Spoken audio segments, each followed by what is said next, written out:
ഇന്നത്തെ വീഡിയോയിൽ നമുക്ക് ഇൻസ്റ്റലേഷനെ അടിസ്ഥാനമാക്കി ERP സിസ്റ്റങ്ങൾ എന്തൊക്കെയാണെന്ന് നമുക്ക് നോക്കാം. നിങ്ങളുടെ ബിസിനസ്സിന് ERP എവിടെ ഇൻസ്റ്റാൾ ചെയ്താലാവും ഏറ്റവും നല്ലത് എന്നുള്ളത് ഈ വീഡിയോ കണ്ട ശേഷം നിങ്ങൾക്ക് മനസ്സിലാവും. നിങ്ങളോടൊപ്പം ഞാൻ Shefi Sherif, the ERP consultant.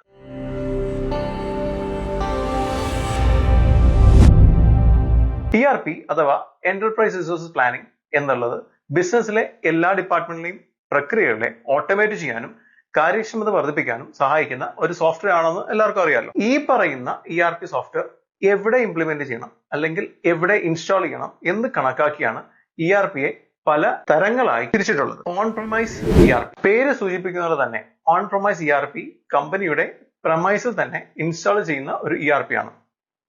ഒരു ഓർഗനൈസേഷന്റെ സ്വന്തം സെർവറുകളിൽ ഇൻസ്റ്റാൾ ചെയ്യുന്നത് മൂലം ഡേറ്റയുടെ പൂർണ്ണ നിയന്ത്രണവും സുരക്ഷയും ഓൺ പ്രൊമൈസ് ERPയിൽ ഉണ്ടാവും. പക്ഷെ ഇതിന് വലിയ ഇൻവെസ്റ്റ്മെന്റ് ആവശ്യമാണ്. സെർവറുകളുടെ മാനേജ്മെന്റ്, അതിന്റെ ഇടതടവില്ലാത്ത പ്രവർത്തനം, അതിനെ സപ്പോർട്ട് ചെയ്യാനുള്ള സ്റ്റാഫുകൾ, അങ്ങനെ അനേകം കാര്യങ്ങൾ ഓൺ പ്രൊമൈസ് ERPയിൽ ചെയ്യേണ്ടതായിട്ട് വരും. ക്ലൗഡ് ERP ഇന്ന് ക്ലൗഡ് എന്ന് പറഞ്ഞാൽ എല്ലാവർക്കും അറിയാവുന്ന ഒരു കാര്യമാണ്.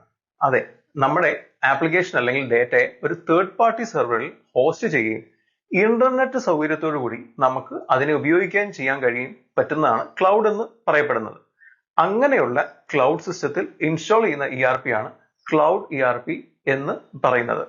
AWS, Microsoft assure, Google cloud platform എന്നിവയാണ് പ്രധാനപ്പെട്ട ക്ലൗഡ് പ്രൊവൈഡേഴ്സ്. ചെറുകിട ബിസിനസ്സുകൾക്കും ഇടത്തരം ബിസിനസ്സുകൾക്കും ഇടയിൽ ക്ലൗഡ് ബേസ്ഡ് ERP കൂടുതൽ ജനപ്രിയമാണ്. ക്ലൗഡ് അധിഷ്ഠിത സൊല്യൂഷനുകൾ ഒരു തേർഡ് പാർട്ടി വെണ്ടർ വിദൂരമായി കൈകാര്യം ചെയ്യുന്നതിനാൽ ഇത് വിപുലമായ ഒരു IT ടീമിന്റെ ആവശ്യം തന്നെ വേണമെന്നില്ല. സെർവറിന്റെ ബില്ലിംഗ് നമ്മൾ ഉപയോഗിക്കുന്നതനുസരിച്ചിട്ട് മാസം തോറുവോ വർഷം തോറുവോ നമുക്ക് പൈസ പേ ചെയ്യാവുന്നതാണ്. ഇങ്ങനെയുള്ള ക്ലൗഡ് സിസ്റ്റത്തിന് പൊതുവെ SaaS അഥവാ സോഫ്റ്റ്വെയർ ആസ് എ സർവീസ് എന്ന് വിളിക്കുകയും ചെയ്യുന്നു. ഹൈബ്രിഡ് ERP സിസ്റ്റംസ് മൂന്നാമതൊരു വഴി ഹൈബ്രിഡ് ERP സിസ്റ്റമാണ്. ഹൈബ്രിഡ് ERP ഓൺ പ്രൊമൈസും ക്ലൗഡും ചേർന്നിട്ടുള്ള ഒരു സൊല്യൂഷനാണ്. ഇങ്ങനെയുള്ള ERPകൾ നിങ്ങൾക്ക് ഏതാനും പ്രക്രിയകൾ ഓൺ പ്രൊമൈസിൽ കൈകാര്യം ചെയ്യാനും മറ്റു ചില പ്രക്രിയകൾ ക്ലൗഡിൽ കൈകാര്യം ചെയ്യാനും കഴിയും. ഇതുകൂടാതെ ഫ്ലെക്സിബിലിറ്റിയും നിയന്ത്രണവും നൽകുന്നു. ഇങ്ങനെയുള്ള ഹൈബ്രിഡ് ERP സിസ്റ്റം ഇംപ്ലിമെന്റ് ചെയ്യുന്നതിന് സെൻസിറ്റീവായ ഡേറ്റയെ ഓൺ പ്രൊമൈസിൽ സൂക്ഷിക്കാനും മറ്റുള്ള ഓപ്പറേഷൻസ് ക്ലൗഡ് സിസ്റ്റത്തിൽ ചെയ്യാനും സാധിക്കുന്നു. പക്ഷേ ഇത് ചെലവേറിയ ഒരു ഓപ്ഷനാണ്.